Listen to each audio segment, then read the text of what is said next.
Don't get intimidated by the words.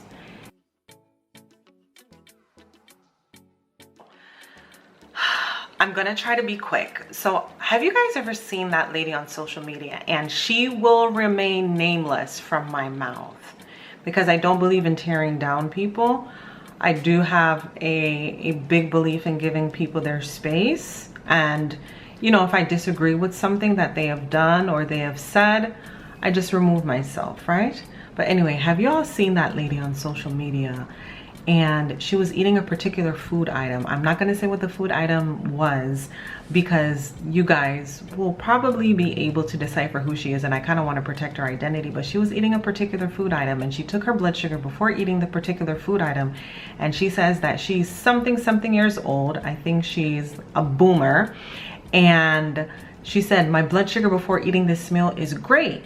So then she ate the meal and she checked her blood sugar 10 minutes after, and I think again 20 minutes after, and then again at 30 minutes after, and her blood sugar was just climbing, right? And then she mentioned, see what this meal did? This meal was not good for my blood sugar. And then there's like a whole bunch of people in the comment section is like, oh yes, that particular meal was not good.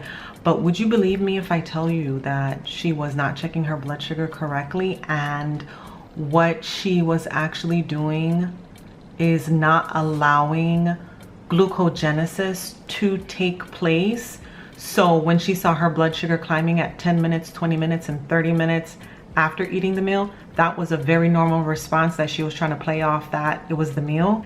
Let's talk about that. So hi everyone, my name is Kim. I am a registered dietitian nutritionist and a certified diabetes care and education specialist. And what we're going to talk about today is two processes. Don't get intimidated by the words.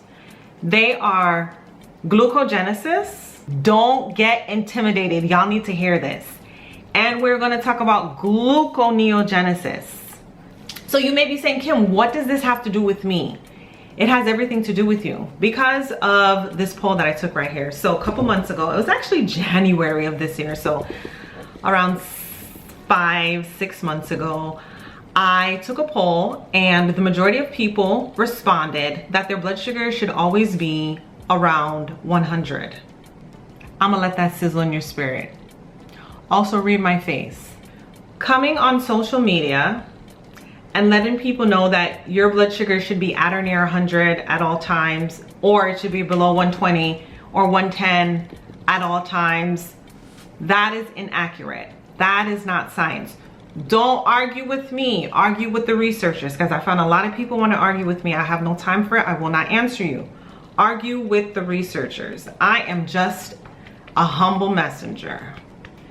So what I want to do, I actually want to break down the process and let y'all know why it is all right for your blood sugars to ebb and flow. Now, if your blood sugars go up and they peak and they're as high as a mountaintop, then that's a problem. But your blood sugars, I like to think of them as a wave. They should definitely ebb and flow. So I want to talk to you about glycogenesis, and I want to talk to you about gluconeogenesis. I want you to stick with me. Don't let these words intimidate you. So glycogenesis is simply a process. What's this here doing? It's simply a process where your body takes the foods that you have consumed and it stores them in the form of glycogen for later use in the body. So I want you to think of it this way for all intents and purposes. Let's say you have a bean salad and you don't finish all the bean salad and you don't want to throw it away. What are you going to do? You're going to go ahead, you're going to open your refrigerator and you're going to put it in the refrigerator so that you can eat the leftovers later. This is what the body does in glycogenesis. It takes the food that you eat, chew, swallow, go down to the digestive tract. If it doesn't use it for energy, it will store some of it for later to be used for energy.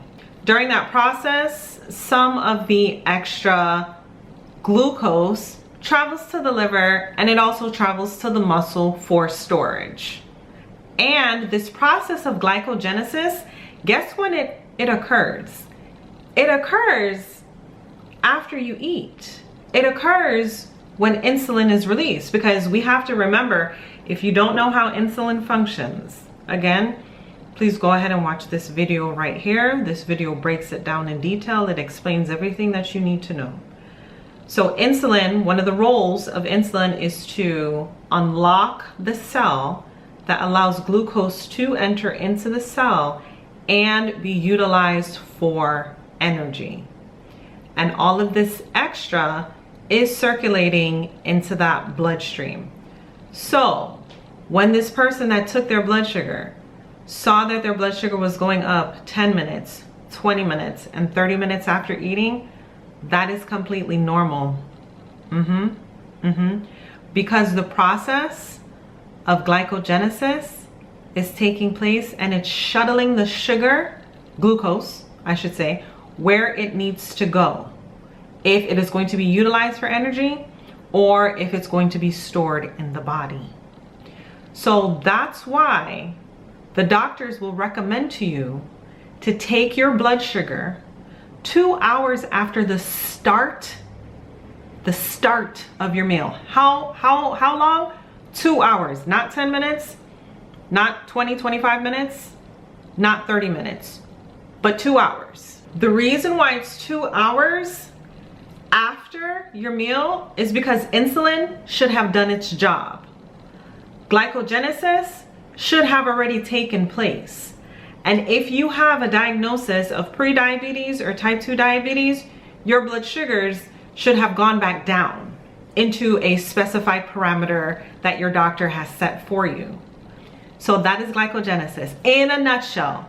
It's messy, but it's short, it's sweet, it's straight to the point. So anyone that tells you that, oh, I just ate this meal and I checked my blood sugar and my blood sugar was through the roof, that is not accurate because insulin is doing its job. The body is trying to go through the process of glycogenesis. You need to wait 2 hours when insulin should have finished its job, and the glucose that you ate should no longer be, causing your blood sugars to be extremely elevated, and you are falling within certain parameters for your blood sugar. So if you do have diabetes, the American Diabetes Association says 2 hours after a meal, they want your blood sugars to be 180 milligrams per deciliter or lower. So now we're going to move on to gluconeogenesis. And I'm going to say here, this is for my keto community. It is. And I do have a lot of keto folks, which don't like to see me coming. They don't like to see me coming, but I come in love, I come in peace, and I just want to explain some things to you. Again, don't argue with me. I will not argue back with you. I don't have any time for that. Not today, Satan. Not today. I'm not going to parlay with you. So gluconeogenesis is basically, I want to break down the words for you. Glucose, new, Genesis, come on, if you read your Bible, let me know what Genesis means. The beginning, creation, to make. So it's your body's way of making glucose, aka sugar for all intents and purposes. It's your body's way of making glucose when you are in a very low carb diet or no carbs at all. And the reason why your body does this is because of that brain. That brain prefers glucose as its source of energy. So basically, another way to put it is gluconeogenesis is your body's backup plan to create glucose if you are not consuming any. So you may ask, well, why does the body do this? Well, the body is an awesome creation, and the body does this when you are fasting. The body does this when you are on a very, very, very low carb diet, or the body does this, during a time of emergency when, you have all of these things to do and you don't have time to eat. The body does this in order to keep you going. So I want you to think of it this way, right? Let's say that you have a motor vehicle, you have a car, you have a Jeep, you have a minivan, whatever. And let's say that you put gas in that car. That gas represents glucose, and you're driving that car around for, a full week, a full 2 weeks, and you don't put gas in the car gets on E, you don't put gas in the car, and the car eventually stops, right? I want you to think of that very similar to our body.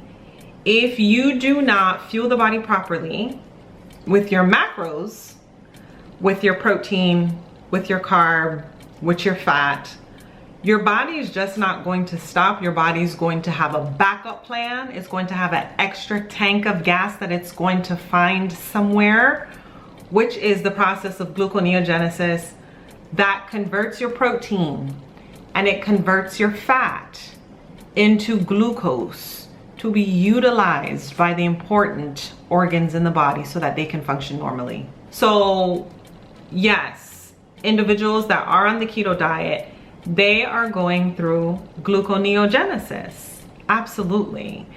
Realistically, how sustainable is it?